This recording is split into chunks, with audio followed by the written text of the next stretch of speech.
વર્ષે 100 ગણા ઋતુ આવે ફળ હોય એમ રમેશ્વર મહારાજને ઓગણે આજે કયો મહિનો ચાલે ગુજરાતી બધા ઇંગ્લિશ મીડિયમ વાળા એવું લાગે ગુજરાતી તો ભૂલી જ ગયા સઠ્ઠ ભાષા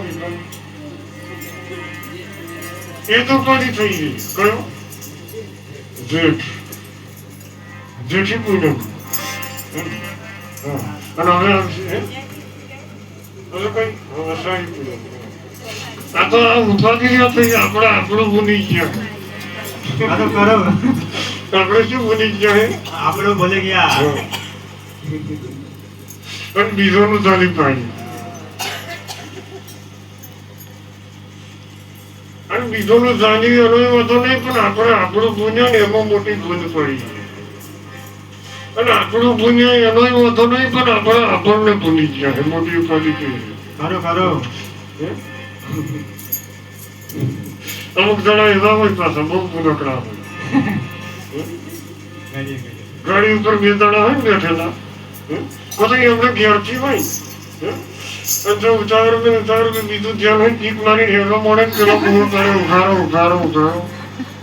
અને પેલા કિલોમીટર 2-3 કિલોમીટર પછી પાછું વળે પછી પાછું જોયા વગર વાતે રમને સડે ને તાર ખબર પડે આ પાછળ વાળો નહીં તાર પાછા વળી ના એમ આપણે ભૂલી ગયા પણ પાછા વળીને આવીએ તો ઠીક ખરો અને ના આવીએ તો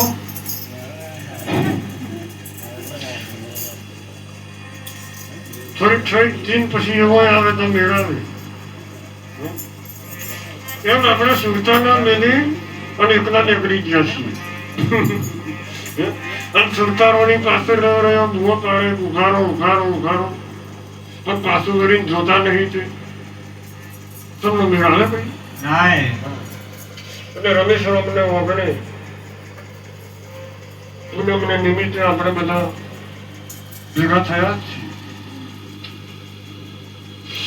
પૂનમ તો વાત સાચી છે એનો મહિમા એટલા માટે છે કે રાતે હોય અધવારું રે રાત પડે તો અધવારું રે પણ અમે હમણાં બહાર જઈને જોયું તો મોટો કાળો મસ્ત જેવો વાદળો હોય ને એ જતો તો હવે એટલે પૂનમ જેવું લાગતું નહીં એમ આપણા જીવનમાં જો કોઈ સમર્થ સદગુરુ સંત મળી જાય ને જો સાચી સમજણ આપી દે તો પૂનમ જ છે હા બાબુ પણ જગતના આવરણ રૂપી કાળો વાદળો કાળો મસ્ત જેવો જાય છે ને એટલે ચોદો તો ઉગેલો હોય તો ના ઉગે એવું બને નહીં પણ વાદળોને લીધે દેખાતું નહીં એમ આપણા જીવનમાં અમોહ જેવું જ લાગે છે પૂનમ હતોય પૂનમ છે થતોય અમોહ છે તો કે કાળો મસ્ત વાદળો આવી ગયો હોય પણ એ વાદળો ખસી જાય પાછું દેખાઈ જાય ઘણા સારું ખરેખર પૂનમ છે ખરેખર પૂનમ છે એમ લાગે ને લાગે પણ ક્યારે વાદળું ખસે ત્યારે પણ વાદળો ખસે ન હોય પૂનમ હોય પણ ઘણા તો ગરમી દેખાતી નથી એ ઘણા ખાટલો પથારી પડીને બરોબર રહી ગયા છે અમને કહ્યું કે ગરમી નહીં દેખાય પણ મેં કદાચ ગરમી ઊંઘ ના આવે અને ઠંડક હોય ને કંઈક પહેરવી જાય જણાય ના કહેવાય થોડુંક તો વેઠવું પડે જો ભગવાનના નામે થોડીક ગરમી કશું નહીં વેઠવું તો બહાર તો વેઠવું જ પડશે જો અહીં વેઠી નહીશું તો બહાર નહીં વેઠવું પડે અહીં નહીં વેઠાય તો બહાર વેઠવાનો વારો છે નહીં તમારો વિચાર કરવાનો કે અહીં વેઠીને એવું છે કે બહાર વેઠીને એવું છે અને બહાર તો બેઠા એવું નહીં વગરું કોણ દાન પુસ્તક વાળા વાતો કરતા હતા બધી બધું અમારે કોને પડી ગયું અમારે કોને પડે એટલે અમારી યાદ શક્તિ આવી કે ભાઈ અમારે ડાયવર્ટ નહીં થાય એટલે બધું ખાવું પીવું પડે તો અમે જો ના કહ્યું તમારું પેટ ફાટે તો નથી ખાવ ફૂટી જશે ભાઈ ફૂકાન છે અમારે શું અમે તો ના કહ્યું બરાબર પણ ખાવા જેવું ખાજો. હા બાપુ જેવું ખાજો. ખાવા જેવું. ના ખાવા જેવું ખાધું, ના પીવા જેવું પીધું કીધું કીધું. તો તમારું મોત છે. પછી બાધાઓ કરશો કે ના કાઢીએ જશો તો મેળ આવનારો નથી. જો થવું હોય તો તમારે જવાની સ્પીડ પણ સીધે સીધા જાઓ તો પહોંચી જશો. સીધે સીધા જશો તો પહોંચી જશો. અને જો હમણાં થઈ ગયા તો ગોદા ખાશો. અધવત અટકી જવાના, અધવત લટકી જવાના, અધૂરિયા થશું. આ જીવનની અંદર જો કોઈ સમર્થ સદગુરુ પૂરેપૂરા મળી જાય તો આ શરીરની અંદર હું કોણ છું, કેવો છું, ક્યારથી છું, કેટલામ છું એની ખબર પડે. પાડે ના પાડે? પાડે પાડે. તો આ તમે બોલતા રહેજો તો અમને એમ ના લાગે પૂછો કાઢી દે. અમને તો મોજડી પહેરાવી દીધી મહારાજે. બરાબર પહેરાવી દીધી. અને તમે પહેરજો, ખોટા નહીં લાગે. હું તો નતા લાગતા તોય પહેરાવી. પહેરાય પહેરાય. પેલો રાધાને ઘેરથી દીકરી હતો ને તે રાધામાં ફરવા ગયો તો કોટો વાગ્યો. કોટો વાગ્યો લોહી નીકળી એટલે રાધાએ નક્કી કર્યું કે મારી દીકરી ફરવા જઈને કોટા વાઈને તો કે કોટા ગમે તો અહીં ગમે એટલું ચામડું હોય બધો રસ્તા ઉપર પહોંચડાઈ દો કે શું કરો? રસ્તા પર પહોંચાડી દો. બધા જેટલા આપણા નગરના દરવાજા હોય તો એ બધું ચામડું ઢોરોનું જેનું આચરે આવે એમનું પહોંચડાઈ દો. અને મારી દીકરી કોઈ બહાર નીકળે તો કોટા વાગે નહીં. તો મને ખરું તો બધો ઢોરો મારવાનું શરૂ કર્યું. પણ એમાં એક સંત હતા એમને સમજણ આપેલી કે રાધાથી આવું ના થાય. આપણે એક યુક્તિ છે, આટલું બધું નાવશું તો નહીં અને આ બધા ઢોરો તો મરી જશે તો એના સોંપડું પાછળવા કે મેળ આવે એવું નહીં. એટલે એક કામ કરીએ શકશું તો કે તમારી દીકરીને કઈ મોજડી નહીં પહેરાવી દો કોટો વાગવાનો. એમ આપણે શું કરવાનું? આપણા પગમ ના વાગે એનું ધ્યાન રાખવાનું. બીજાનું જે થવું હોય એ થાય. બરાબર? કેમ કે આપણું કોઈ મોડવા વાળા આપણા જગતને સમજાવવા જેવું નહીં. આપણે સમજી જવા જેવું છે કે આ સારું ગમે એટલું રાડો પાડી પાડીને મરી જશું પણ આવાય સમજે એવા એવું આપણે સમજી જવાનું. અને આવું સમજી જશું તો આપણને મસ્તી આવશે. હવે કે ના આવે? તમે ગાતા હોય, તમે વગાડતા હોય, તો તમને મસ્ત રાગ મુજબ જો વાગતું હોય તમને મસ્તી આવે એવી બીજો ના આવે.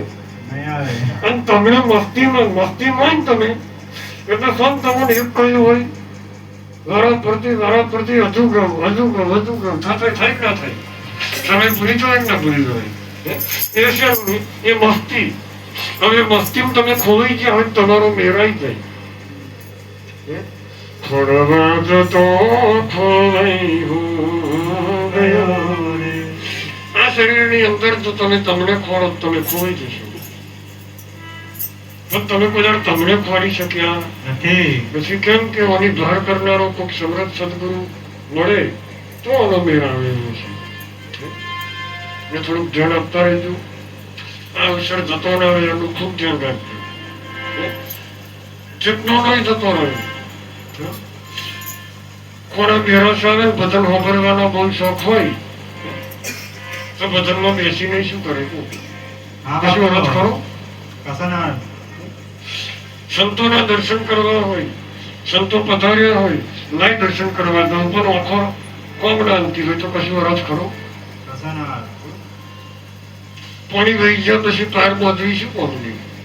અત્યારે તો બરોબર પાણી છે જ આપણને. બરોબર છે કે નહીં?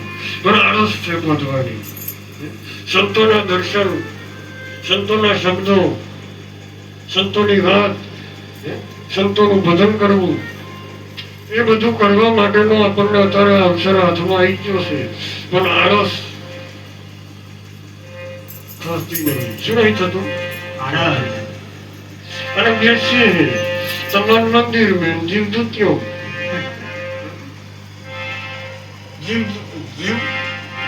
દ્વિતીય મહેલમાં મંદિર મેં ચલો રાજા આ તો મને અહીં રહેવું જોઈએ અને જીવે અહીં રહેવું જોઈએ બધું અહીં રહેવું જોઈએ તો મેળાવે મને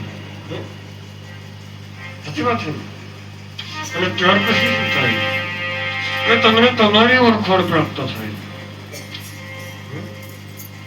કે અમારી ઓળખાણો અમને મળીને ગઈ છે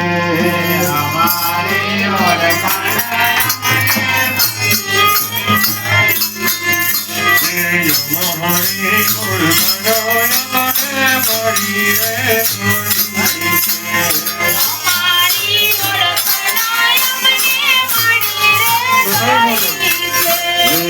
ભ્રાંતિ ભવિષ્ય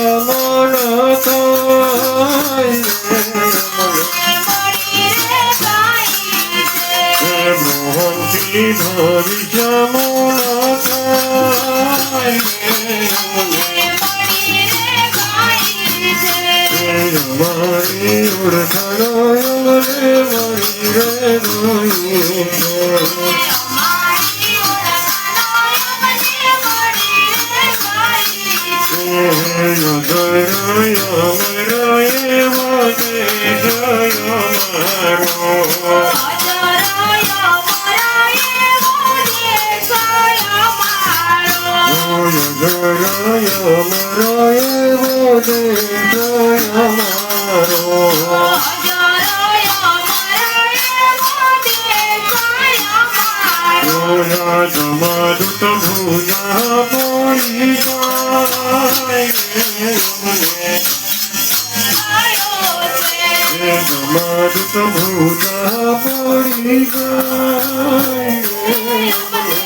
અમારી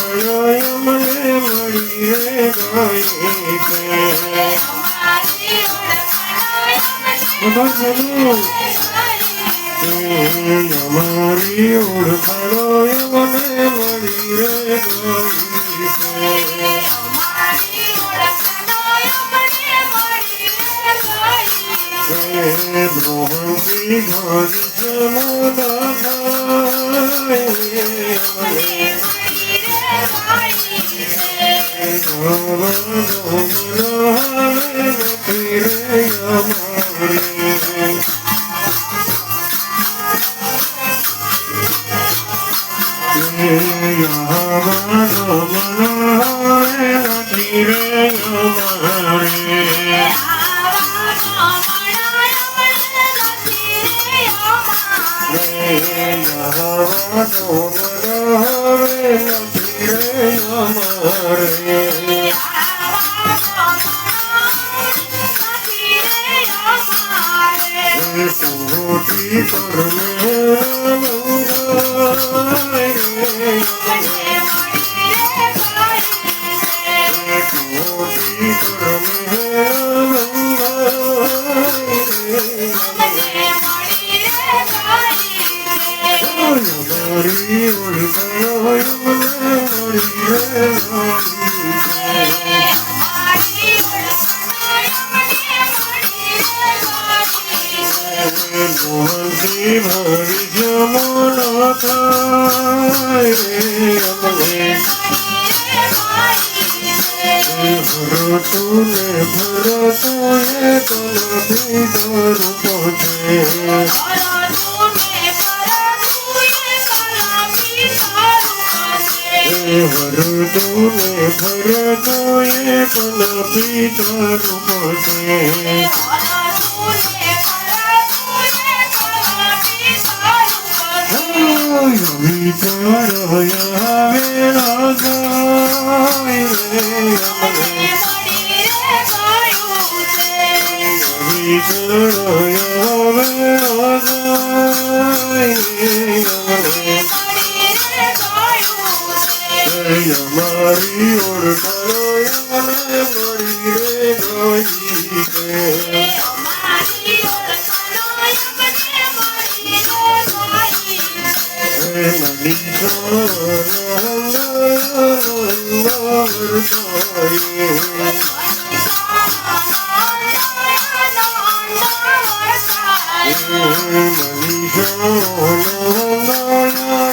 મનીષો